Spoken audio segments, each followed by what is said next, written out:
آئیے حضرات، ہم اور آپ سب سے پہلے سر جہان کے آقا و مولا،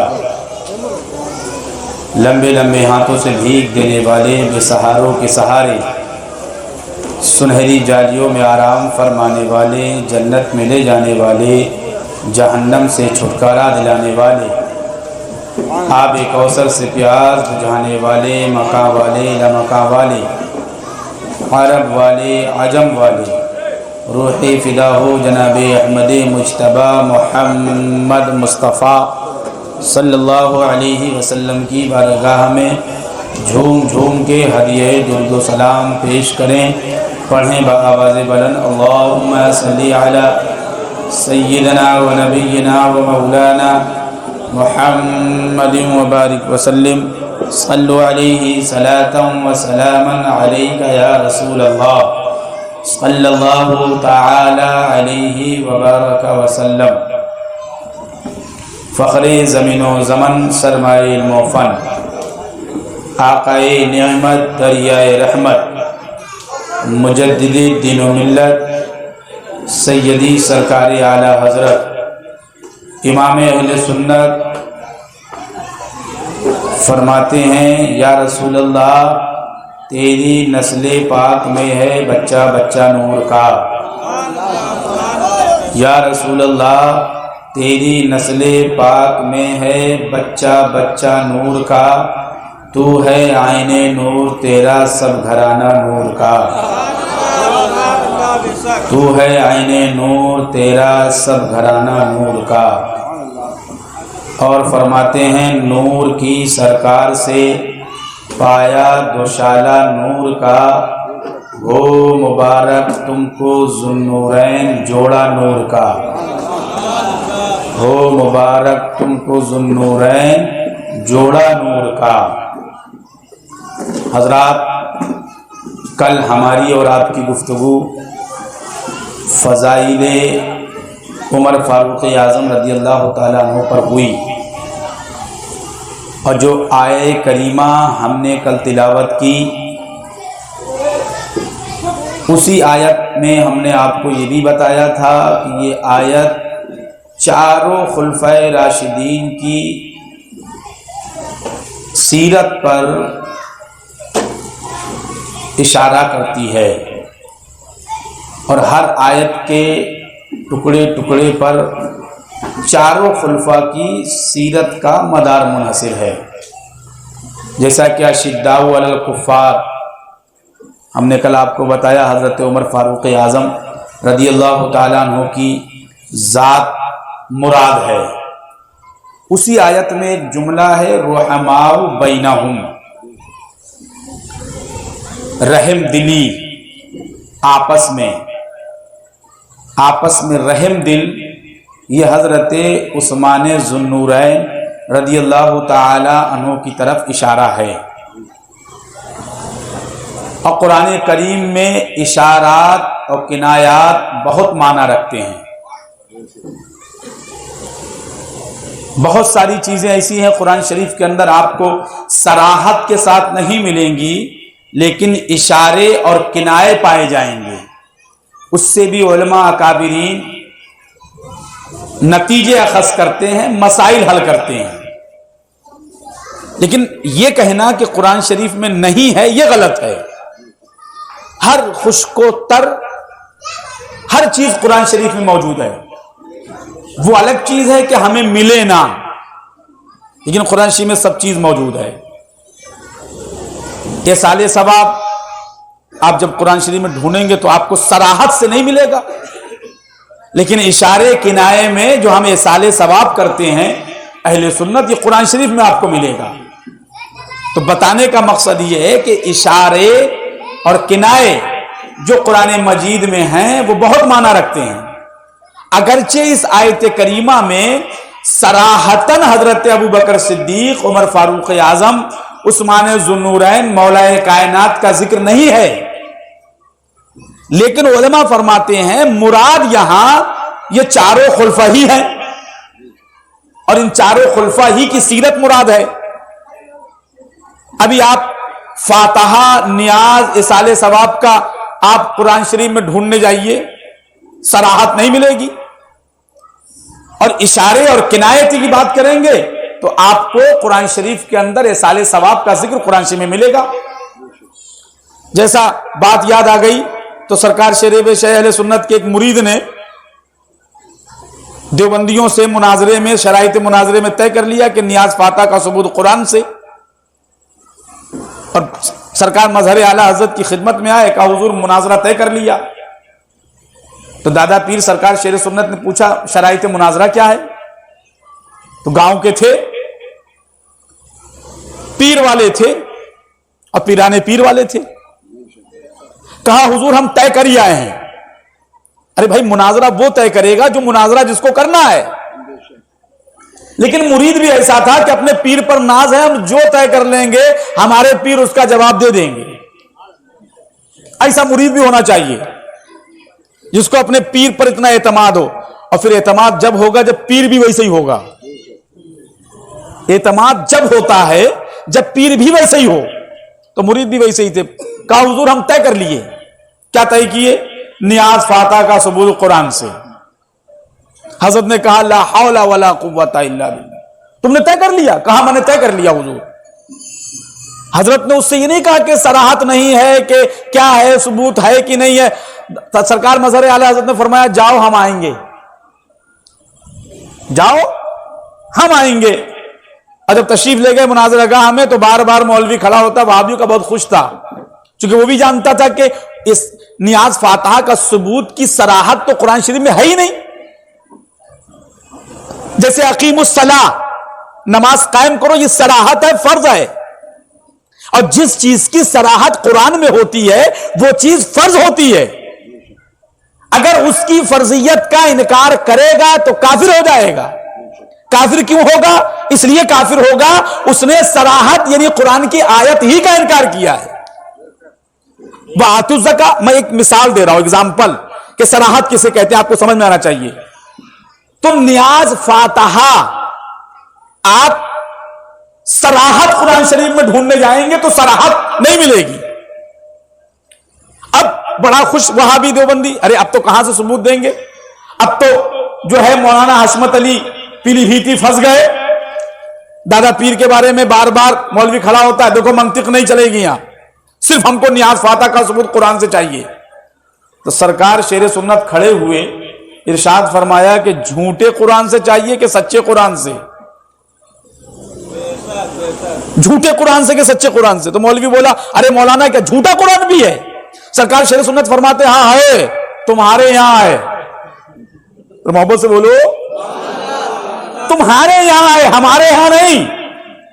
تو کہا کیسے؟ بس براہین قاطعہ لے کے شیر سنت کھڑے ہو گئے. ارشاد فرمایا دیکھو یہ تمہارے مولوی کی کتاب ہے، اس میں لکھا ہوا ہے خدا جھوٹ بول سکتا ہے معاذ اللہ. اب جب تمہارے یہاں جھوٹا خدا ہے تو اس جھوٹے خدا کی کوئی جھوٹی کتاب بھی ہوگی. اب تو بتا کہ تیری جھوٹی کتاب سے میں نیاز فاتح کا ثبوت دوں کہ اپنے سچی کتاب سے؟ اب پورے مناظرے کا رخ اس پر ہو گیا کہ معاذ اللہ تم اللہ کو جھوٹا کہتے ہو. پھر سرکار شیر سنت نے ارشاد فرمایا کہ جو اللہ کو جھوٹا لکھے وہ مسلمان نہیں، وہ کافر ہے. اور کافر کو قطعی حق نہیں کہ وہ نیاز فاتح کا ثبوت مانگے، 30 اور 40واں کا ثبوت مانگے. سب سے پہلے تو اپنا مسلمان ہونا ثابت کر، اور اس کے بعد ہم تجھے نیاز کا بھی ثبوت دیں گے، فاتح کا بھی ثبوت دیں گے، 30 اور 40واں کا بھی ثبوت دیں گے، چادر اور گاگر کا بھی ثبوت دیں گے. چادر اور گاگر کا ثبوت مانگنا اس کا حق ہے جو مسلمان ہے. اب تم اپنا پہلے مسلمان ہونا ثابت کرو. پوری گفتگو کا مناظرے کا رخ بدل گیا. اسی لیے وہ مولوی بار بار کھڑا ہو رہا تھا، اس کو پتا تھا کہ سرکار شیر سنت کے مناظرے کے حال جانتا تھا کہ یہ گاڑی گھما دیں گے اور ہم پھنس جائیں گے. اب جب عوام اہل سنت سے، تو کہنے کا مقصد یہ ہے کہ صراحت قرآن شریف کی ایک الگ چیز ہے، اور ایک ہوتا ہے قرآن شریف میں کہیں اشارے اور کنایے میں کسی چیز کو بیان فرما دینا. اس کو کون بتائے گا؟ اس کو علماء محدثین، مفسرین، صحابہ اکرام، حدیث پاک سے اس کی تشریح و توضیح ملتی ہے کہ اس کی مراد کیا ہے. تو اسی کو علماء کرام نے جو رحماء بینہم ہے، اس رحماء بینہم کو علماء نے بیان کیا، اس سے مراد حضرت عثمان ذو النورین ہیں۔ یہ اشارے اور کنائے میں صراحت نہیں ہے، میں آپ کو بتا دوں۔ کوئی کہے کہ صاحب یہاں پر حضرت عثمان غنی کا نام کہاں ہے، تو ایسے بہت جگہ آپ کو ملے گا، بہت ساری چیزیں ملیں گی کہ جہاں پر نام نہیں ہوتا ہے لیکن ہم اس کو مان لیتے ہیں کہ یہاں یہی مراد ہے۔ یہ کون بتاتا ہے؟ یہ قرآن کریم کی تفسیر کرنے والے مفسرین بتاتے ہیں کہ یہاں مراد کیا ہے۔ تو رحماء بینہم سے حضرت عثمان غنی مراد ہیں، جیسے اشداء علی الکفار سے عمر فاروق اعظم مراد ہیں۔ اور آگے جب آخر میں آئے گا تراہم رکعا سجدا، جب دیکھو گے تو پاؤ گے رکوع کرتے سجدہ کرتے، وہ حضرت مولا کائنات رضی اللہ تعالیٰ عنہ کی ذات وہاں مراد ہے۔ تو آج ہماری گفتگو حضرت عثمان ذو النورین، یہ جو ذو النورین آپ کو کہا جاتا ہے، اس کی وجہ یہ ہے کہ حضرت عثمان غنی رضی اللہ تعالیٰ عنہ کے نکاح میں ہمارے نبی کی 2 صاحبزادیاں آئیں۔ کتنی؟ 2 صاحبزادی۔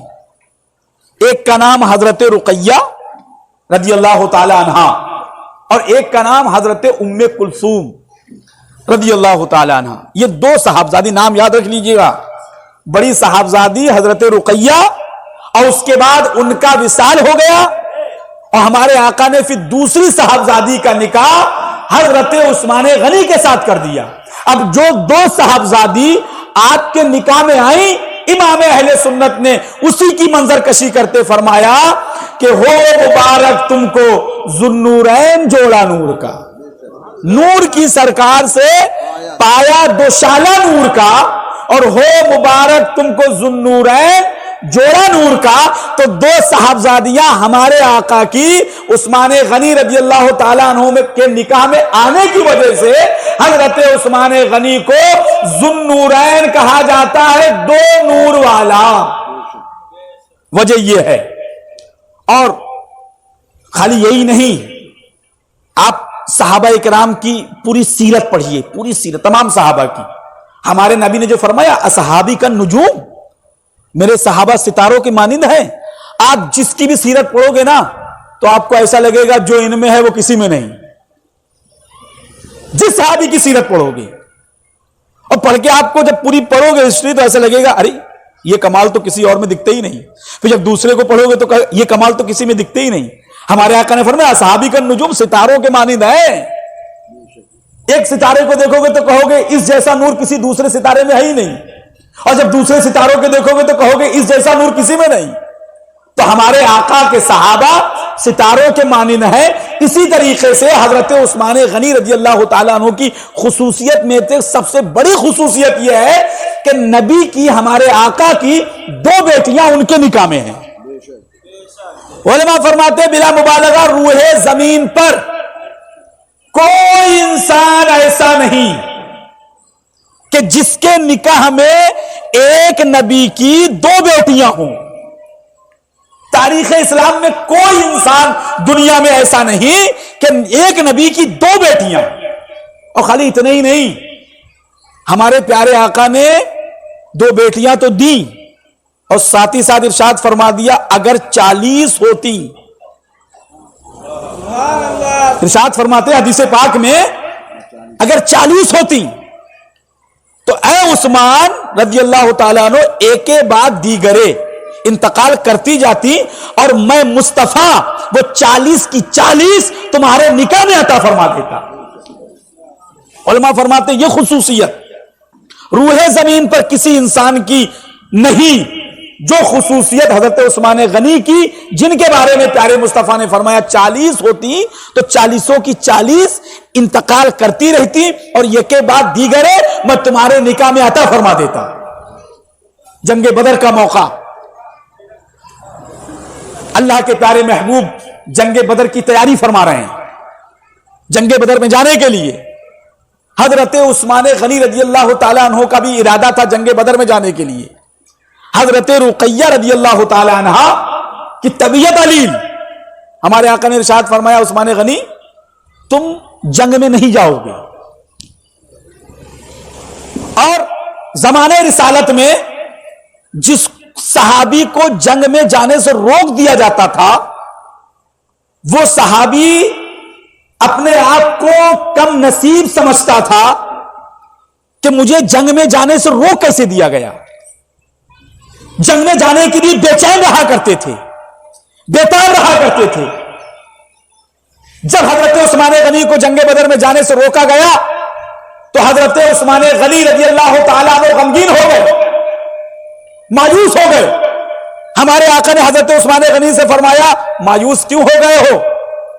تم جنگ بدر میں نہیں جاؤ گے, تم یہاں ہماری شہزادی کی تیمارداری کرو گے, دیکھو گے, اور جو ثواب جو اجر ان کو ملے گا جو جنگ بدر میں جائے وہ تمام اجر و ثواب تم کو بغیر جائے ہم عطا فرمائیں گے. کیا فرماتے ہیں کہ جو اجر و ثواب جنگ بدر میں جانے والے شہداء کو, غازیوں کو عطا فرمایا جائے گا. ہمارے آقا فرماتے عثمان غنی تم ہماری بیٹی کی تیمارداری کرو, وہی اجر و ثواب اور مال غنیمت سب تم کو دیا جائے گا جو جنگ بدر میں جانے والے غازیوں کو دیا جائے گا. اب یہاں اختیار مصطفیٰ دیکھیے, فرماتے میری بیٹی کی تیمارداری کرو, اپنی اہلیہ کی, اور ہم تمہیں یہی دیں گے. جتنے بھی جنگ بدر کے صحابہ اور شہداء اور غازی شمار کیے گئے تاریخ میں, اس میں حضرت عثمان غنی کا نام آج بھی لکھا ہوا ہے. جنگ میں گئے نہیں اور نام آج بھی لکھا ہوا ہے. اور اللہ تبارک و تعالیٰ نے اپنے محبوب کے طفیل حضرت عثمان غنی رضی اللہ تعالیٰ عنہ کو وہی اجر و ثواب عطا فرمایا جو جنگ بدر میں جانے والے شہداء اور غازیوں کو عطا فرمایا ہے. اور جب مال غنیمت جنگ میں جب جنگ فتح ہوتی تھی, ہمارے نبی کے زمانے سے پہلے جنگیں ہوا کرتی تھی, تو مال غنیمت لینا حرام ہوتا تھا. جو مال غنیمت جنگ میں جیتنے کے بعد جو سامنے کے مخالف پارٹی ہے, جب وہ تمام ساز و سامان چھوڑ کر کے بھاگ جاتے تھے یا قید کر لیے جاتے تھے, غلام بنا لیے جاتے تھے, یہ ہمارے آقا کے زمانے میں یہ مال غنیمت ان جنگ میں لڑنے والے غازی اور شہداء کے لیے وہ مال غنیمت حلال کر دیا گیا. تو جو مال غنیمت جنگ بدر میں تمام صحابہ کو عطا کیا گیا, اس میں اتنے ہی حصہ جتنا حصہ جنگ بدر میں جانے والے غازیوں کو عطا فرمایا گیا. حضرت عثمان غنی کو برابر اسی حساب سے وہ مال غنیمت کا حصہ بھی عطا فرمایا گیا, اس میں کوئی کمی نہیں کی گئی, اور مال غنیمت اتنا دیا گیا کیونکہ ہمارے آقا نے ارشاد فرما دیا تھا وہ دیں گے, اللہ کی بارگاہ سے وہ عطا کیا گیا. جب جنگ بدر سے واپسی میں حضرت رقیہ رضی اللہ تعالیٰ عنہ کی طبیعت تو پہلے ہی سے علیل تھی, جس کی بنیاد پر حضرت عثمان غنی کو ہمارے آقا روک کر کے گئے تھے. جب حضرت عثمان غنی رضی اللہ تعالیٰ عنہ جب حضرت رقیہ کا وصال ہوا, ادھر جنگ بدر فتح ہوئی, اور ہمارے آقا جب کسی جنگ میں جا کر کے جنگ فتح کرتے تھے تو جنگ فتح کرنے کے بعد وہاں سے واپس نہیں آتے تھے, بلکہ 2-3 دن قیام فرماتے تھے. 2-3 دن قیام, اور 2-3 دن قیام فرمانے کے بعد اس کے بعد وہاں سے رخصت ہوتے تھے. ہم سرکار مظہر اعلی حضرت کی روداد مناظرہ ہم نے پڑھی, اور روداد مناظرہ پڑھنے کے بعد تب ہمارے سمجھ میں آیا وارے واہ شیر سنت. ہمارے آقا جنگ فتح کر کے فوراً جاتے نہیں تھے, 3 دن قیام کرتے تھے. یہی حال سرکار شیر سنت کا بھی رہا کرتا تھا کہ جب مناظرہ فتح کرتے تھے تو فتح کر کے ہی نہیں بھاگتے تھے, 3 دن متواتر اس آبادی اس بستی میں رہ کر کے تقریر فرماتے تھے. 3 دن میں جب روداد مناظرہ سرکار شیر سنت کی پڑھی تب سمجھ میں آیا ہمارے آقا بھی کبھی جنگ لڑ کے فتح کر کے میدان سے جاتے نہیں تھے, 3 دن وہاں قیام فرماتے تھے. وہی 3 دن قیام فرمانے کے بیچ میں حضرت رقیہ کا انتقال ہو گیا. ہمارے آقا تشریف لائے, حضرت عثمان غنی کو دیکھا تو حضرت عثمان غنی مایوس ہیں. ہمارے آقا تشریف لاتے ہیں, عثمان غنی رضی اللہ تعالیٰ عنہ کو بلاتے ہیں اور ارشاد فرماتے ہیں مایوس کیوں ہوتے ہو؟ مایوس وہ اس لیے تھے کہ نبی کی ایک شہزادی تھی جو ہمارے نکاح میں تھی, جس کی بنیاد پر میرا نبی سے رشتہ اور تعلق بنا ہوا تھا. اب ان کا وصال ہو گیا ہے, اب وہ رشتہ اور تعلق ختم ہو گیا ہے. ہمارے آقا ارشاد فرماتے ہیں اے عثمان غنی پریشان کیوں ہوتے ہو؟ ام کلثوم کا نکاح ہم تمہارے ساتھ کیے دیتے ہیں. اور اسی مقام پر حدیث پاک میں فرمایا گیا, اللہ کے رسول نے ارشاد فرمایا اے عثمان غنی پریشان کیوں ہوتے ہو؟ ہماری طرف سے تمہیں یہ انعام دیا جاتا ہے کہ جنگ بدر میں جو جو مال غنیمت دوسرے شہداء اور غازیوں کو دیا گیا وہ سب تم کو دیا جاتا ہے. اور تاریخی جملے ہمارے آقا نے یہ ارشاد فرمائے کہ اے عثمان اگر تیرے نبی کی 40 بیٹیاں ہوتی تو یہ کے بعد دیگرے میں تمہارے نکاح میں عطا فرما دیتا. تو یہ خصوصیت حضرت عثمان غنی کی ہے تو کسی صحابی کی نہیں. وہی ہمارے آقا نے ارشاد فرمایا. اور اس کے بعد ام کلثوم کا نکاح ہمارے آقا نے حضرت عثمان غنی سے فرمایا. اور حضرت عثمان غنی رضی اللہ تعالیٰ عنہ, کسی کے پاس کیا دولت ہوگی, کسی کے پاس کیا اتنا مالی حیثیت ہوگی حضرت عثمان غنی کی رضی اللہ تعالیٰ عنہ. اس لیے پڑھو آج ہم غلامان اعلی حضرت اپنی دعاؤں میں حضرت عثمان غنی کی دولت کا حصہ مانگتے ہیں. اب وہ دولت ایسے ہی دولت نہیں تھی حضرت عثمان غنی کی. آپ صاحب دولت بھی تھے اور آپ کی دولت ایسی تھی کہ ہم وقت اپنے پیارے آقا کی بارگاہ میں قربان کرنے کے لیے تیار رہا کرتے تھے. ہم ہمارے آقا کی دعوت کی, ہمارے آقا تشریف لائے اور کاشان عثمان غنی سے اپنی بارگاہ اپنے حجرے سے حضرت عثمان غنی کے گھر تک چلتے جاتے. حضرت عثمان غنی پیچھے پیچھے قدم گنتے جاتے. ہمارے آقا نے پوچھا عثمان غنی کیا کر رہے ہو؟ کہ حضور قدم گن رہا ہوں. کس لیے؟ کہ یا رسول اللہ آج ساری کائنات کے مالک و مختار میرے غریب خانے پہ جا رہے ہیں, تو اس خوشی میں میرے آقا جتنے قدم چلیں گے میں ہر ایک قدم کے بدلے میں ایک غلام آزاد کروں گا, ایک غلام آزاد کروں گا. دولت ہو تو ایسی ہو, اللہ رب العزت کی بارگاہ میں دولت مانگو تو ایسی مانگو مولا دولت دے تو وہ دے جو حضرت عثمان غنی کو دی ہے. حضرت عثمان غنی کی دولت کا صدقہ اور حصہ مانگو کہ جو دولت تمہارے بھی کام آ سکے اور دین و اسلام مذہب و شریعت کے بھی کام آ سکے. حضرت عثمان غنی رضی اللہ تعالیٰ عنہ رحماء بینہم کی تصویر تھے, اس کے مصداق تھے, آپس میں رحم دلی. اور قرآن شریف کے اندر جو ہم نے خطبے کے بعد آیت کریمہ کی تلاوت کی, وہاں پر بھی اس آیت کریمہ میں حضرت عثمان غنی رضی اللہ تعالیٰ عنہ کی فضیلت اللہ فرماتا ہے ان الذین یبایعونک انما یبایعون اللہ ید اللہ فوق ایدیہم. اے محبوب صلی اللہ علیہ وسلم, یہ اس آیت کریمہ میں ایک بیعت کا ذکر ہے جس کو قرآن شریف نے بیعت رضوان کے نام سے قرآن شریف میں اس کا ذکر فرمایا ہے. یہ بیعت رضوان ہے کہ جس وقت ہمارے اور آپ کے پیارے آقا مدینہ طیبہ سے مکہ معظمہ عمرہ کرنے کی غرض سے تشریف لے گئے اور جب اپنے جانثار صحابہ کے ساتھ تشریف لے گئے, ادھر مکہ معظمہ کے اندر یہ خبر کسی نے اڑا دی کہ اللہ کے رسول صلی اللہ علیہ وسلم مکے پر اپنے جانثار صحابہ کو لے کر کے چڑھائی کرنے آ رہے ہیں. ان تمام لوگوں نے مل کر کے جنگ کرنے کی تیاری شروع کر دی. ادھر ہمارے پیارے آقا کے بارگاہ میں یہ خبر آئی کہ مکہ معظمہ کے لوگ آپ سے جنگ کرنے کے لیے تیار ہیں. ہمارے پیارے آقا نے اپنے جانثار صحابہ کو ایک مقام پر جہاں پر بیعت رضوان لی گئی ہے صلح حدیبیہ کے مقام پر ہمارے آقا نے اپنے جانثار صحابہ کو روکا اور روکنے کے بعد وہاں سے حضرت عثمان غنی کو اپنی جانب سے مکہ معظمہ بھیجا یہ کہہ کر کے کہ مکہ معظمہ کے لوگوں سے کہہ دو کہ ہم کسی جنگ کے ارادے سے نہیں, ہم کسی لڑائی اور چڑھائی کے ارادے سے نہیں, بلکہ لیے آ رہے ہیں, ہم تو خانہ کعبہ کا طواف کرنے آ رہے ہیں, ہم تو مینا اور مزدلفہ کی صحیح کرنے آ رہے ہیں. حضرت عثمان غنی رضی اللہ تعالی عنہ اپنے آقا کی جانب سے مکہ معظمہ تشریف لے گئے, اور جانے کے بعد جب حضرت عثمان غنی تشریف لے گئے تو وہاں کے تمام لوگ جو خانہ کعبہ کے کرتا دھرتا تھے وہ سب حضرت عثمان غنی کے قبیلے کے تھے, ان کے خاندان کے تھے.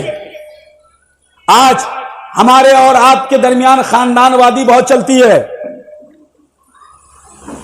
خاندان وادی بہت چلتی ہے, لیکن آؤ ہم دنیا کے اندر اپنا خاندان بنانے نہیں بلکہ مصطفیٰ جان رحمت کے خاندان سے وابستہ ہونے آئے ہیں. ایک دیکھیے یہ بھی خاندان والے ہیں, تمام خاندان کے لوگوں نے حضرت عثمان غنی کو دیکھا اور دیکھنے کے بعد کہا کیسے آئے ہو,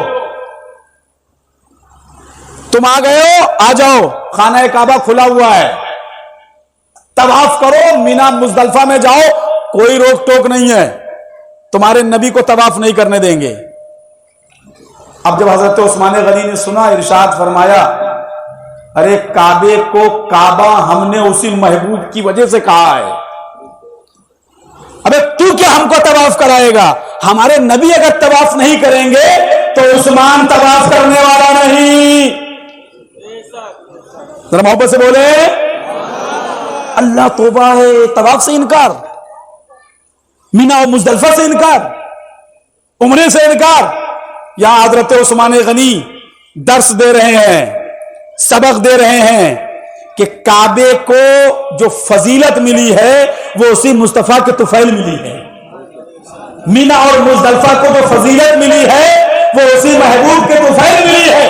اور وہ محبوب جب تک خانہ کعبہ کا طواف نہیں کرے گا, جب تک عثمان غنی رضی اللہ تعالیٰ عنہ فرماتے ہیں میں خانہ کعبہ کا طواف نہیں کروں گا. ادھر کسی نے یہ ہوا اڑا دی کہ کفار مکہ نے حضرت عثمان غنی کی شہادت کر دی, شہید کر دیا.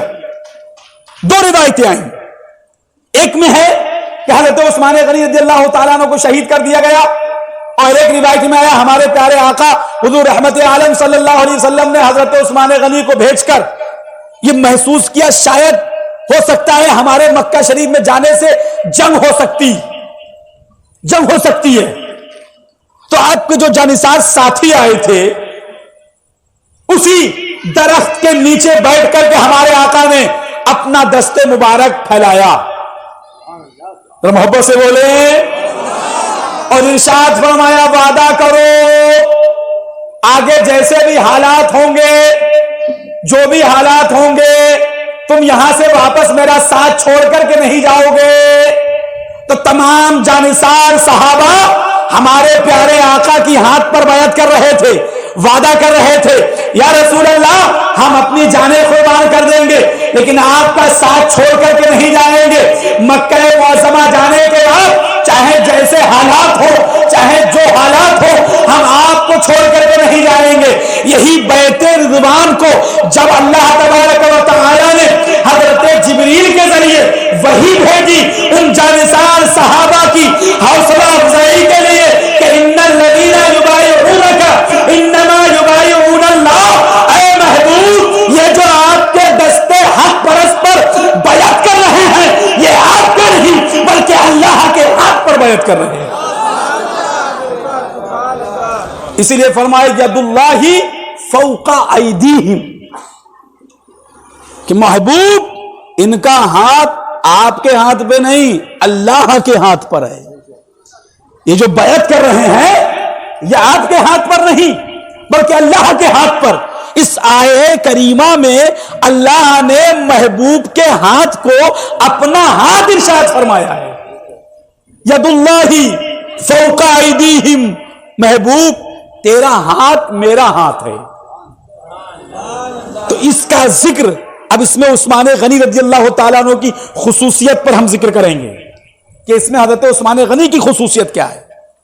اب جب تمام صحابہ سے بیعت لے لی اور لینے کے بعد اب چونکہ خبر یہ مشہور ہو گئی کہ حضرت عثمان غنی کی شہادت ہو گئی, ہمارے آقا نے تمام جانثار صحابہ کے ہاتھ پر بیعت کروا کر اپنے دست نبوت پر اس کے بعد اپنا داہنا ہاتھ اٹھاتے ہیں محبت سے بولے. اور ارشاد فرماتے ہیں یہ عثمان غنی کا ہاتھ ہے، یہ عثمان غنی کا ہاتھ ہے. اور اپنے بائیں ہاتھ پر رکھ کر کے ارشاد فرماتے ہیں یہ عثمان غنی کی بیعت ہے. اب دیکھو خبر یہ مشہور تھی کہ حضرت عثمان غنی کی شہادت ہو گئی. ایک روایت کے مطابق اب ہمارے آقا اپنے دائنے دستے مبارک کو اٹھاتے ہیں، ارشاد فرماتے ہیں یہ عثمان غنی کا ہاتھ ہے، اور اپنے بائیں ہاتھ پر رکھ کے فرماتے ہیں یہ عثمان غنی کی بیعت ہے. ہمارے آقا کو اللہ نے علم غیب عطا فرمایا. نبی یہ بھی جانتے ہیں کہ عثمان غنی زندہ ہے، اور حضرت عثمان غنی کی بیعت ہمارے آقا اسی لیے لیتے ہیں کہ بیعت مردوں کی نہیں بلکہ زندوں کی جاتی ہے. یہ ہمارے آقا کی کے علم غیب کی طرف بھی اشارہ ہے. اور حضرت عثمان غنی کی فضیلت دیکھیے اسی آیت میں. دیکھیے اللہ نے کیا فرمایا، محبوب آپ کا ہاتھ میرا ہاتھ. پتہ یہ چلا کہ ہمارے آقا کا دست مبارک اللہ کا دست مبارک ہے. اب یہاں پر حضرت عثمان غنی کی فضیلت کا اندازہ لگائیے. اللہ فرمائے محبوب تیرا ہاتھ میرا ہاتھ ہے، اور محبوب فرمائے یہ ہاتھ. محبت سے بولے. اللہ فرمائے محبوب تیرا ہاتھ میرا ہاتھ، اور محبوب فرمائے میرا یہ ہاتھ عثمان غنی کا ہاتھ ہے. تو اب گویا سمجھ میں آ گیا کہ جو محبوب خدا کا ہاتھ ہے وہ اللہ کا ہاتھ ہے، اور جو محبوب خدا اپنے دستے مبارک کو عثمان غنی کا ہاتھ ارشاد فرما رہے ہیں، تو حضرت عثمان غنی کی ایک خصوصیت یہ بھی ہے کہ حضرت عثمان غنی کا دستے مبارک خدا کا دستے مبارک ہے، دستے قدرت ہے. اور اس کے بعد جب بیعت لے لی، اب جب حضرت عثمان غنی تشریف لے کے آئے تو تمام صحابہ حضرت عثمان غنی کا ہاتھ پکڑتے اور چومنے لگتے. تو حضرت عثمان غنی نے پوچھا یہ کیا کر رہے ہو؟ ارے عثمان غنی نے سے لوگوں نے کہا ارے آپ کو معلوم نہیں ہے آج اللہ کے محبوب نے اسی ہاتھ کو تو اپنا ہاتھ ارشاد فرمایا ہے، اسی ہاتھ کو اپنا ہاتھ ارشاد فرمایا. اور یہ خصوصیت روح زمین میں کسی انسان کی نہیں کہ جس کو ہمارے آقا نے جن کے دستے مبارک کو اپنا ہاتھ ارشاد فرمایا ہو، اور وہ بھی اس ہاتھ کو جس کو اللہ نے فرمایا ید اللہ فوق ایدیہم. جو بیعت محبوب تیرے ہاتھ پہ کر رہے ہیں وہ آپ کے نہیں اللہ کے ہاتھ پہ بیعت کر رہے ہیں. وہ بیعت اللہ سے کر رہے ہیں، اللہ سے وعدہ کر رہے ہیں. تو جو جو وعدے قیامت تک محبوب سے کیے جائیں گے وہ وعدے محبوب سے نہیں محبوب کے رب سے ہوں گے. ہر وہ وعدہ جو محبوب سے کیا جائے گا وہ محبوب کے رب سے کیا جائے گا، چونکہ محبوب کا وعدہ محبوب کا نہیں بلکہ اللہ تبارک و تعالی کا وعدہ ہے. تو یہ خصوصیت حضرت عثمان غنی رضی اللہ تعالیٰ عنہ کی ہے جو جماعت صحابہ میں اس خصوصیت سے آپ کو ممتازیت کی حیثیت سے آپ کو سرفراز کرتی ہے. حضرت عثمان غنی رضی اللہ تعالیٰ عنہ کی خصوصیت پر ہم گفتگو کریں گے تو حضرت عثمان غنی رضی اللہ تعالیٰ عنہ کی خصوصیت ایسی ہیں. میں نے آپ کو بتایا اصحابی کا نجوم، جس ستارے کو دیکھو گے تو آپ کو یہ محسوس ہوگا کہ اس ستارے سے زیادہ نور تو میں نے دنیا میں کہیں دیکھا ہی نہیں ہے. جب دوسرے ستارے کو دیکھو گے تو کہو گے اس ستارے سے زیادہ نور میں نے کہیں دیکھا ہی نہیں ہے. تو بیت رضوان اس کے اندر بھی حضرت عثمان غنی رضی اللہ تعالیٰ عنہ کی خصوصیت ہے جو اللہ کے حبیب نے ارشاد فرمایا کہ 40 بیٹیاں ہوتی سب آپ کے نکاح میں دے دیتی. یہ جملے روح زمین میں کسی نبی نے اپنے صحابی اور اپنے امتی کے لیے ارشاد نہیں فرمائے جو حضرت عثمان غنی کے لیے ہمارے پیارے آقا نے ارشاد فرمائے ہیں. اور اس کے بعد دنیا کے اندر ہی یہ خصوصیت ہے اور صحابہ کی بھی ہے، لیکن حضرت عثمان غنی کہ دنیا ہی کے اندر حضرت عثمان غنی رضی اللہ تعالیٰ عنہ کو ہمارے آقا نے جنت کی بشارت عطا فرماتی دنیا کے اندر۔ میں نے کہا تھا آپ سے ابتدائی دن میں کہ جنت ہمارے پاس ہے تو ہم بانٹ رہے ہیں، جن کے پاس نہیں ہے لوگ کہتے نہیں ہیں کہ یہ حشمتی آتے ہیں جنت بانٹ کے چلے جاتے ہیں، تو ہمارے پاس ہے تو ہم بانٹ رہے ہیں۔ اور ہمارے نبی نے بانٹی، ربہ موتی وہ ہے قاسم، ہمارے نبی بانٹنے والے ہیں۔ ہمارے آقا جب مکہ معظمہ سے ہجرت کر کے مدینہ طیبہ آئے تو مدینہ طیبہ کی پوزیشن ایسی تھی کہ ریتی ریت، کھارے کنویں، اور اس کو یثرب کے نام سے یاد کیا جاتا تھا۔ مدینہ طیبہ تو جب بنا ہے جب محبوب کا قدم پاک اس شہر میں رکھا، ورنہ جب تک محبوب آئے نہیں تھے وہ یثرب تھا، بیماریوں کا گھر، اور جب محبوب آ گئے تو وہ یثرب مدینہ طیبہ بن گیا۔ آج ہم سنیوں کے لیے مدینہ شریف کی ہواؤں میں بھی شفا ہے،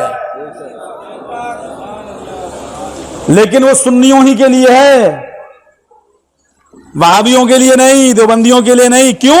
اس لیے وہ خود کہتے ہیں کہ مدینے میں جاؤ تو مسجد نبوی میں نماز پڑھنے کی نیت سے جاؤ، اور گنبد خضرا کی نیت سے جانا شرک ہے۔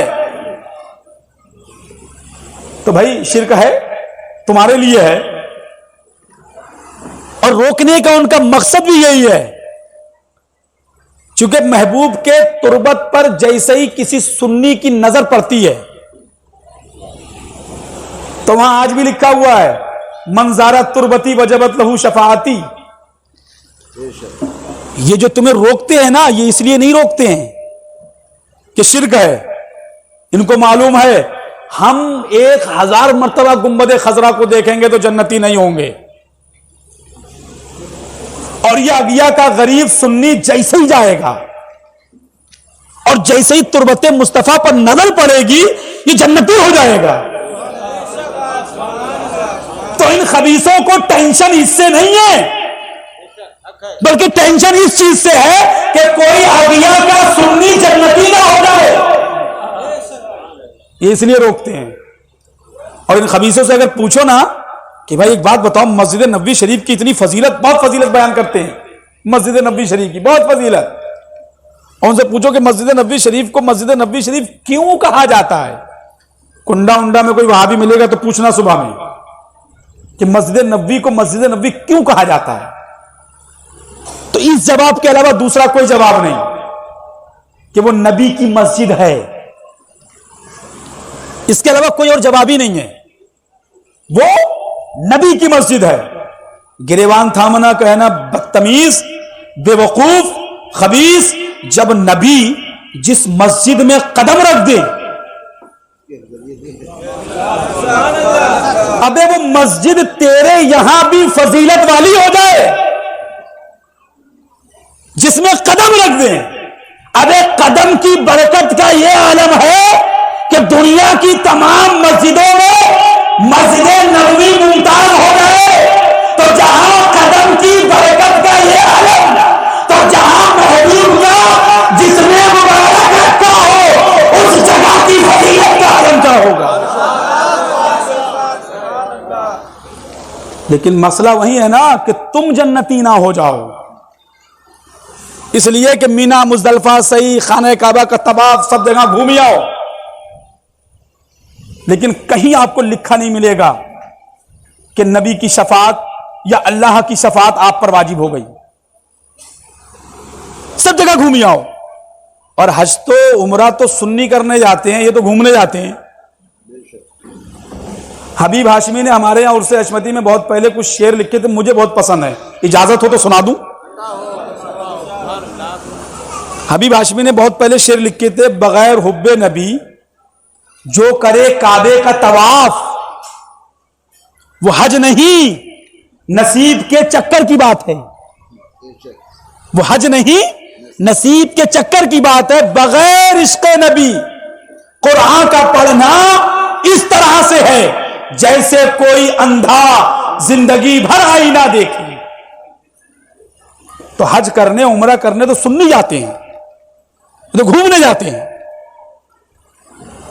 تو مدینہ طیبہ یہ مدینہ طیبہ نہیں تھا، اس کو مدینہ طیبہ اور طیب محبوب نے بنایا ہے. اور جب محبوب نے قدم رکھا تو اس کی ہواؤں میں بھی شفا ہے، اس کے پانی میں بھی شفا ہے. سبحان اللہ. ہم یہاں مدینہ طیبہ کے گنبد خضرا کو اپنے گھر کی دیوار میں لگے ہوئے نقشے کو دیکھ لیتے ہیں، شفا مل جاتی ہے وہاں کی ہواؤں میں. لیکن شفا کس کے لیے ہے؟ سنیوں کے لیے ہے. وَيَزِيدُ الظَّالِمِينَ، کیا قرآن شریف کی آیت کریمہ ہے؟ اِلَّا خَسَارًا، کہ مومنوں کے لیے قرآن شفا ہے، اور مفہوم آیت کریمہ وہابی دیوبندیوں کے لیے خسارہ ہے. یہ وہ قرآن ہے کہ جس کو پڑھنے کے بعد لوگ ہدایت بھی پا جاتے ہیں اور کتنے تو گمراہ ہو جاتے ہیں. محبوب نے فرمایا میں آئینہ ہوں، آئینہ. ابو جہل نے ہمارے نبی کی توہین کی، معاذ اللہ، جملے کو دوہرانا نہیں چاہتا ہوں، گستاخی کی.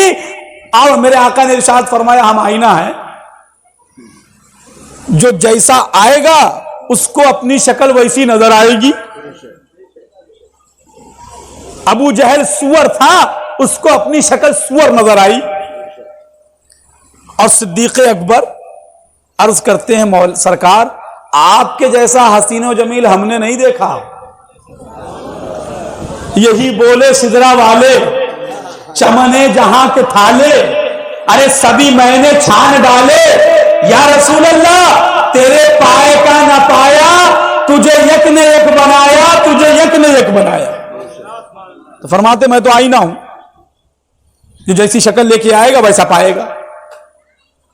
تو محبوب کے آنے سے پہلے مدینہ طیبہ کو جو فضیلت ملی وہ محبوب کے طفیل ملی.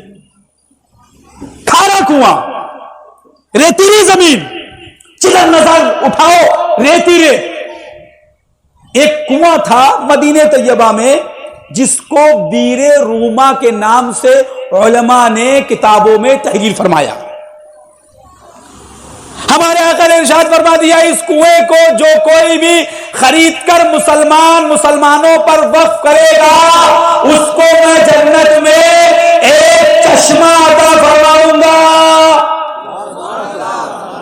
نبی جنت بانٹ رہے ہیں، جنت بھی عطا فرمائیں گے تو جنت میں چشمہ بھی عطا فرمائیں گے. حضرت عثمان غنی کے کانوں میں جب یہ خبر پہنچی، بیر روما پہ گئے. المختصر لمبا واقعہ ہے. بیر روما پہ جانے کے بعد بیر روما خریدا اور خریدنے کے بعد مسلمانوں پر وقف کر کے محبوب کی بارگاہ میں حاضر ہو گئے جنت لینے.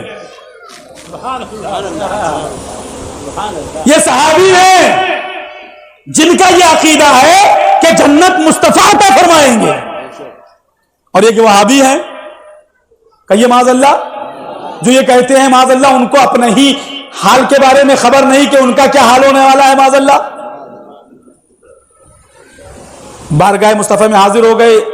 عرض کیا یا رسول اللہ کچھ اعلان سنا تھا کہ بیر روما کنواں خرید کر جو مسلمانوں پر وقف کرے گا اس کو جنت میں جنتی چشمہ دیا جائے گا. ہمارے آقا نے ارشاد فرمایا ہاں ہمارا اعلان یہی تھا. حضرت عثمان غنی عرض کرتے یا رسول اللہ کیا اگر یہ کام میں کروں تو کیا مجھے جنت میں چشمہ عطا فرمایا جائے گا؟ میرے آقا فرماتے ہاں عثمان غنی اگر تم یہ کام کرو گے تو تمہیں بھی جنت میں چشمہ عطا فرمایا جائے گا. حضرت عثمان غنی عرض کرتے ہیں یا رسول اللہ میں نے بیر روما خرید کر مسلمانوں پر وقف کر دیا. میرے آقا فرماتے عثمان غنی تم کو کل میدان محشر میں جنت میں چشمہ عطا فرمایا جائے گا. اب حضرت عثمان غنی رضی اللہ تعالی عنہ کو ہمارے آقا نے جیتے جی دنیا کے اندر جنتی ایک جگہ نہیں ایسی بہت جگہوں پر آپ حدیث پاک میں پڑھیں گے کہ حضرت عثمان غنی کو ہمارے آقا نے جنت کی بشارت عطا فرمائی، جنتی ہونے کی بشارت عطا فرمائی کہ عثمان غنی کو کل میدان محشر میں جنت عطا فرمائی جائے گی۔ اور یہیں تک نہیں مسلمانوں، جب ایک وقت آیا جنگ کا، ہمارے آقا جنگ کی ترغیب دے رہے ہیں مسلمانوں کو، صحابہ اکرام کو، اور کھجوروں کی کھیتی تیار کھڑی ہے، یہاں پر گاؤں دیہات کسان لوگ بیٹھے ہوئے ہیں، بخوبی جانتے ہیں جب کسان فصل لگا لیتے ہیں اور فصل لگانے کے بعد جب فصل کاٹنے کے قریب ہوتی ہے تو کسان اس وقت پیسے سے خالی ہوتا ہے، کیونکہ سارا جو موڑی ماری ہوتی ہے وہ کھیتوں میں لگا کر کے اب اس بات کا انتظار کرتے ہوتے ہیں کہ فصل کھڑی ہے، یہ کٹے اور غلہ بکے تو پیسہ ہاتھ میں آئے۔ یہی حال اس وقت تھا زمانے رسالت میں، کھجوروں کی کھیتی تیار کھڑی ہے، کھجور پکی کھڑی ہوئی ہے، اب صحابہ اکرام اس بات کا انتظار کر رہے ہیں کہ کھجوریں کٹے اور بکے تو ہاتھ میں پیسہ آئے۔ اسی دوران ایک جنگ کی ترغیب ہمارے اور آپ کے پیارے آقا دے رہے ہیں، اور اسی درمیان ہمارے آقا نے ارشاد فرمایا آج اسلام کو پیسے کی ضرورت ہے۔ منبر نور پر جلوہ فرما ہے، صحابہ اکرام کا مجمع ہے، آقا ارشاد فرماتے ہیں ہے کوئی جو راہ خدا میں کچھ دے؟ ارشاد بھی فرماتے جا رہے ہیں اور عثمان غنی رضی اللہ تعالیٰ عنہ کی طرف بھی دیکھتے جا رہے ہیں۔ نگاہ عثمان غنی جب محبوب سے ٹکراتی ہے تو حضرت عثمان غنی کھڑے ہو جاتے ہیں اور عرض کرتے یا رسول اللہ 100 اونٹ ماں ساز و سامان کے محبوب کی بارگاہ میں پیش کیے، 100 اونٹ ماں ساز و سامان کے محبوب کی بارگاہ میں پیش کیے، پھر بیٹھ گئے۔ پھر میرے آقا ارشاد فرماتے ہیں ابھی بہت ضرورت ہے، ابھی بہت ضرورت ہے، ابھی بہت ضرورت ہے، اور بار بار حضرت عثمان غنی کو دیکھتے جاتے۔ پھر نگاہ سے نگاہ ٹکرائی، پھر کھڑے ہو گئے یا رسول اللہ 100 اونٹ ماں ساز و سامان کے اور محبوب کی بارگاہ میں پیش کیے۔ اس کے بعد پھر بیٹھ گئے، پھر حضرت عثمان غنی کی طرف نبی دیکھتے جاتے، ارشاد فرماتے جاتے ابھی بہت کمی ہے، ابھی بہت کمی ہے، ابھی بہت کمی ہے۔ پھر کھڑے ہوتے ہیں، پھر 100 اونٹ ماں ساز و سامان کے یا رسول اللہ میں نے آپ کی بارگاہ میں پیش کیے۔ 300 اونٹ ماں ساز و سامان کے ایسے موقع پر کہ جب کسان پیسے سے خالی ہوتا ہے، لیکن وارے وا عثمان غنی رضی اللہ تعالیٰ عنہ آپ کی دولت کا صدقہ حصہ آپ کے ہر ماننے والے کو عطا ہو جائے۔ سب پریشان ہیں، لیکن نگاہ نبوت، میرے آقا کی نگاہ نبوت بار بار عثمان غنی پہ پڑتی۔ 300 اونٹ ماں ساز و سامان کے محبوب کی بارگاہ میں پیش کیے، گھر گئے درہم و دینار لا کر محبوب کی جھولی میں ڈال دیے۔ 2 روایتیں آئیں، ایک روایت آئی ہمارے پیارے آقا عثمان غنی کے درہم و دینار کے اندر اپنے دستے مبارک ڈالتے اور ڈالنے کے بعد اوپر اٹھاتے اور ارشاد فرماتے ہیں آج سے عثمان کچھ بھی کرے اس کے اوپر کوئی گناہ نہیں۔ یہ کیا ہے؟ اختیار مصطفیٰ۔ کسی کی ماں نے دودھ پلایا ہے؟ کائنات میں کوئی ایسا ہے؟ کوئی مفتی، مولانا، پیر، شیخ، محدث، مجدد، مفسر ہے کوئی جو یہ کہے کہ آج سے حضرت عثمان غنی رضی اللہ تعالیٰ عنہ کے بارے میں کچھ بھی کرے ان پر کوئی گناہ نہیں؟ ہاتھ ڈالتے جاتے، ارشاد فرماتے جاتے آج سے عثمان کچھ بھی کرے اس کے اوپر کوئی گناہ نہیں۔ ایک روایت میں آیا منبر نور سے اترتے، ایک سیڑھی پر قدم رکھتے، ارشاد فرماتے آج سے عثمان کچھ بھی کرے اس پہ کوئی گناہ نہیں، آج سے عثمان کچھ بھی کرے اس پر کوئی گناہ نہیں۔ یہ ہمارے نبی کا اختیار ہے اور حضرت عثمان غنی کی خصوصیت ہے کہ کائنات میں کوئی ایسا نہیں کہ جس کے بارے میں نبی نے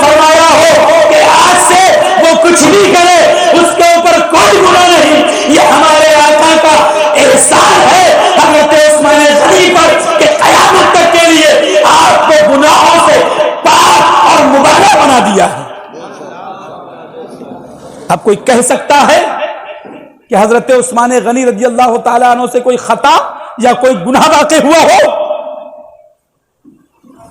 یہ چھوٹی چیز ہے، کچھ بھی کرے. اس کا مطلب یہ ہے کہ آج سے عثمان غنی جو کچھ بھی کریں گے وہی کریں گے جو محبوب چاہیں گے. آج تک عثمان غنی کی لائف میں ایمان لانے کے بعد سے لے کر عالم بچپنا سے کوئی فعل ایسا نہیں ہوا جو محبوب اور محبوب خدا کی مرضی کے خلاف ہو. لیکن اب محبوب خدا نے اس بات کی ضمانت لے لی کہ آج سے عثمان وہ کوئی کام نہیں کرے گا جو محبوب خدا کی مرضی کے خلاف ہو. اب ہم اہل سنت کا عقیدہ وہیں سے بن گیا کہ جس کو اللہ کے محبوب چاہیں اس کو گناہوں سے بچا لیں گے، خطاؤں سے محفوظ کر لیں گے. اب یہی انعام جب حضرت عثمان غنی کو ملا تو یہی انعام دیگر صحابہ کو بھی ملا، تابعین کو بھی ملا، تبع تابعین کو بھی ملا. اب یہ مصطفیٰ جان رحمت کی برکتیں ہیں کہ ہم اہل سنت کے یہاں، بریلویوں کے یہاں غوث اعظم بھی جو ہے محفوظ عن الخطا ہے، نبی نواز بھی محفوظ عن الخطا ہے، ہمارے اولیاء کاملین بھی محفوظ عن الخطا ہیں. نہ تو صحابہ معصوم عن الخطا ہیں، لیکن جس کو محبوب کہہ دے کہ آج سے یہ جو بھی کریں گا کوئی بھی گناہ نہیں، مطلب یہ وہ کام کریں گے ہی نہیں جو گناہ کا ہو. اور ہمارے نبی جو فرما رہے ہیں وہ معصوم عن الخطا ہے. تو مصطفیٰ جان رحمت فرماتے ہیں آج سے عثمان غنی کچھ بھی کرے کوئی گناہ نہیں. اس کا مطلب یہ ہے کہ معصوم عن الخطا ہمارے نبی ہے، لیکن وہ بس جو معصوم عن الخطا کا ہے وہ مصطفیٰ نے حضرت عثمان غنی کو عطا فرما دیا ہے. اسی لیے تو فرماتے ہیں پھر اگر معاذ اللہ یہ مان لیا جائے کہ حضرت عثمان غنی سے گناہ ہو سکتا ہے، پھر نبی کے فرمانے کا مطلب کیا ہے؟ جو کچھ بھی کرے، اس کا مطلب یہ نہیں کہ گناہ، بلکہ محبوب نے ضمانت لے لی آج سے عثمان غنی کوئی ایسا کام کریں گے ہی نہیں جو محبوب خدا کی مرضی کے خلاف ہو. اور جب نوازنے پہ آئے، عطا فرمانے پہ آئے، تو اپنے عثمان غنی کو ہمارے آقا نے ایسی ایسی چیزیں عطا فرمائیں جو کسی کو نہیں فرمائیں. کوئی گناہ نہیں. حضرت عائشہ صدیقہ رضی اللہ تعالی عنہا بیان فرماتی ہیں، اس کو یہیں رکھیے گا، یاد رکھیے گا. بیان فرماتی ہیں حضرت عائشہ صدیقہ کہ میرے آقا میرے حجرے میں تشریف فرما تھے اور مسند سے ٹیک لگا کے میرے آقا تشریف فرما ہے. پنڈلی مبارک کھلی ہوئی ہے، دروازے پر دستک ہوئی. کون؟ صدیق اکبر رضی اللہ تعالیٰ عنہ. ارشاد فرمایا اندر آ جاؤ. حضرت عائشہ بیان فرماتی ہیں میرے آقا نے ان سے گفتگو فرمائی، اسی حالت میں تشریف فرما رہے، پنڈلی کھلی ہوئی ہے، اسی حالت میں بیٹھے ہوئے ہیں. کچھ دیر میرے والد حضرت صدیق اکبر نے گفتگو کی، چلے گئے. پھر دروازے پر دستک ہوئی. کون؟ عمر رضی اللہ تعالیٰ عنہ. اندر آئے، میرے آقا اسی حالت میں رہے، گفتگو فرمائی، وہ بھی چلے گئے. لیکن جیسے ہی دروازے پر تیسری مرتبہ دستک ہوئی، کہا کون؟ کہا عثمان غنی. کہا ٹھہر جاؤ. ان کو روکا اور روکنے کے بعد میرے آقا سیدھے ہوئے، صحیح سے بیٹھے، اپنے کپڑے مبارک کو صحیح کیا، اپنی پنڈلی کو چھپایا اور سیدھے ہو کے بیٹھ گئے. ارشاد فرمایا اندر آ جاؤ. حضرت عائشہ نے پوچھ لیا، تو محبت سے بولے ہمارے والد آئے تو آپ ایسے ہی تشریف فرما رہے، حضرت عمر آئے تب بھی آپ ایسے ہی تشریف فرما رہے، حضرت عثمان غنی کی کیا خصوصیت ہے کہ ان کے آنے سے پہلے آپ نے کپڑوں کو درست کیا, آپ سیدھے ہو کے بیٹھ گئے. میرے آقا ارشاد فرماتے ہیں مسلمانوں یاد رکھنا, میرے آقا فرماتے ہیں عائشہ میں اس شخص سے حیا نہ کروں جس سے آسمان کے فرشتے حیا کرتے, میں اس شخص سے حیا نہ کروں جس سے آسمان کے فرشتے حیا کرتے. اس کے بعد میرے آقا نے بارگاہ رب العزت میں دعا فرمائی, مولا کل میدان محشر میں عثمان غنی سے حساب نہ لینا, عثمان غنی سے حساب نہ لینا, مولا میرا عثمان بہت شرمیلا ہے, شرم و حیا کی وجہ سے تیری بارگاہ میں کھڑے ہو کر کے حساب نہیں دے پائے گا. اے ہے ایسی شان والا, ایسی عظمت والا محبوب کی نگاہ نبوت نے ایسے ایسے ستارے بنائے, تو سوچو جس محبوب کے بنائے ہوئے محبوبوں کی یہ شان, تو اس محبوب خدا جس نے بنایا ہے, جس کی نگاہ نبوت سے صدیق اکبر بنے, جس کی نگاہ نبوت سے عمر فاروق اعظم بنے, اور جس کی نگاہ نبوت سے عثمان غنی کو بے شمار فضیلتیں ملی, تو سوچو اس محبوب کی عظمت کا کیا علم ہوگا. فرماتے ہیں شرم و حیا کی وجہ سے مولا میرا عثمان حساب نہ دے سکے گا, کل میدان محشر میں حساب نہ لینا. ایک طرف فرماتے ہیں جو کچھ بھی کرے کوئی گناہ نہیں, اور ایک طرف فرماتے مولا حساب نہ لینا. مطلب یہ ہے میرے عثمان غنی کو بے حساب جنت دینا. اور یہ بے حساب جنت دینا کیا ہوتا ہے؟ ایک جگہ پر میرے آقا نے ارشاد فرمایا, حدیث پاک میں ہے, ارشاد فرماتے ہیں 70,000 ایسے لوگ حضرت عثمان غنی کی شفاعت سے بخشے جائیں گے کہ جن کے نامہ اعمال کی بنیاد پر ان کو جہنمی لکھ دیا گیا. سر محبت سے بولو اور دعا کرو انشاءاللہ ان 70,000 میں ہم لوگ بھی رہیں گے. کہیے انشاءاللہ ایمان کامل رہے اور ایمان کے ساتھ دنیا سے گئے تو 70,000 میں انشاءاللہ ہمارا بھی شمار ہوگا. کیا فرماتے؟ جہنم لکھ دی گئی ہوگی. 70,000 ایسوں کی شفاعت حضرت عثمان غنی فرمائیں گے. اور ایک حدیث میں میرے آقا خود ارشاد فرماتے ہیں میں ایسوں کی شفاعت کروں گا کہ جن کے نام جہنم لکھ دی گئی ہوگی. یہ کیا ہے؟ یہ اختیار مصطفیٰ ہے. بے بس محتاج لاچار ان خبیثوں کے نبی ہوں گے. ہمارے نبی مالک و مختار ہیں. وہ اندھے کوڑھی اور جاہلوں اور سوروں کے نبی ہوں گے جو محتاج ہوں گے. ابے ہمارے نبی مالک و مختار ہیں. کنجی تمہیں دی ہے اپنے خزانوں کی خدا نے. ہاں کنجی تمہیں دی ہے اپنے خزانوں کی خدا نے. ابے محبوب کیا مالک و مختار بنایا. وہ ان محتاج بے بس لنگڑے بھونگڑوں کے نبی ہوں گے. بے ہمارے نبی مالک و مختار ہیں.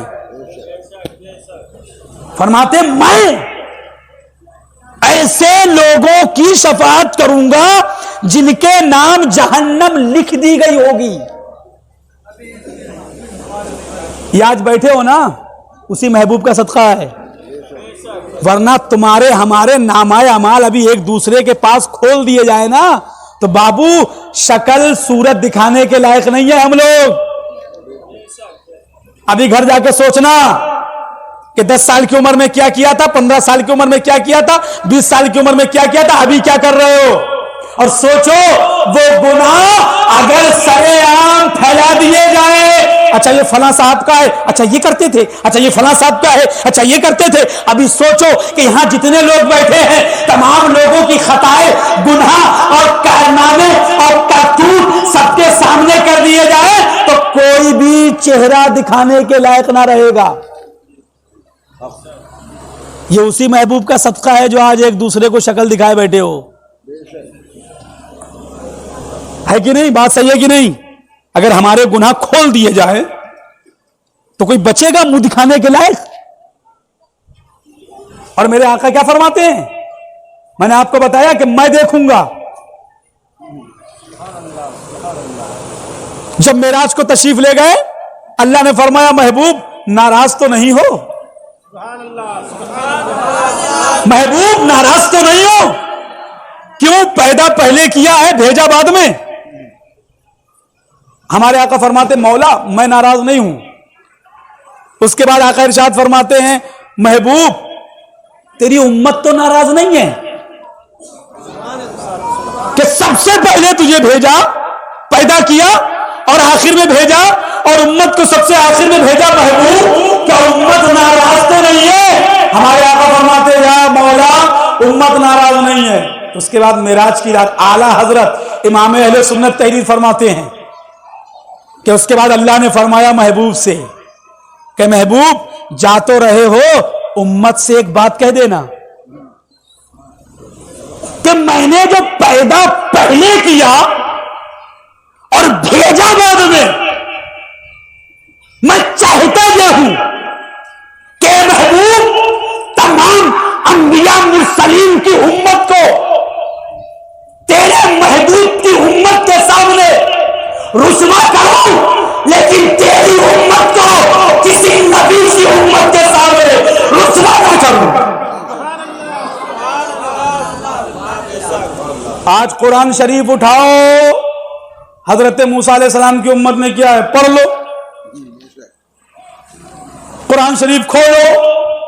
داؤد علیہ السلام کی امت نے کیا کارنامے کیے پڑھ لو. اب ہمارے بعد نہ کوئی نبی ہے نہ کوئی کتاب ہے, تو ہماری پول پٹی لکھی کہاں جائے گی؟ اور جہاں لکھی جا رہی ہے وہ تو محبوب کے ہاتھوں میں آنے والا ہے. ذرا محبت سے بولیں, جہاں لکھی جا رہی ہے اب یہ لکھی ہوئی کسی قرآن میں نہیں چھپے گی, کسی کتاب میں نہیں چھپے گی. اس لیے اب کتاب کا سلسلہ بھی بند اور نبوت کا دروازہ بھی بند. اس لیے محبوب نے فرمایا میں دیکھوں گا.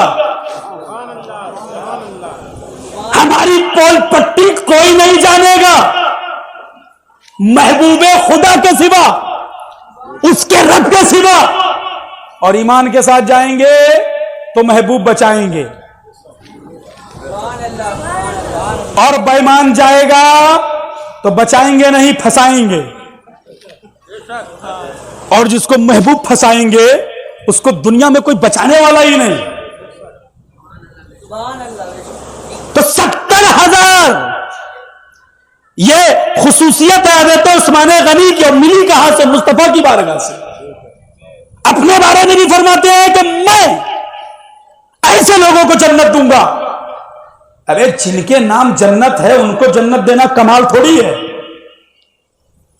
اور ہمارے آقا فرمائیں گے میدان محشر میں آنا لہا, ارے میں تو اسی لیے ہوں. صلاح کلی مولویوں سے کہو جو امت کو ڈراتے ہو, سنیوں کو ڈراتے ہو, یہ ڈر لے کے کہاں سے آتے ہو؟ ہم نہ ڈرنے والے نہ ڈرانے والے, محبوب عطا فرمانے والے.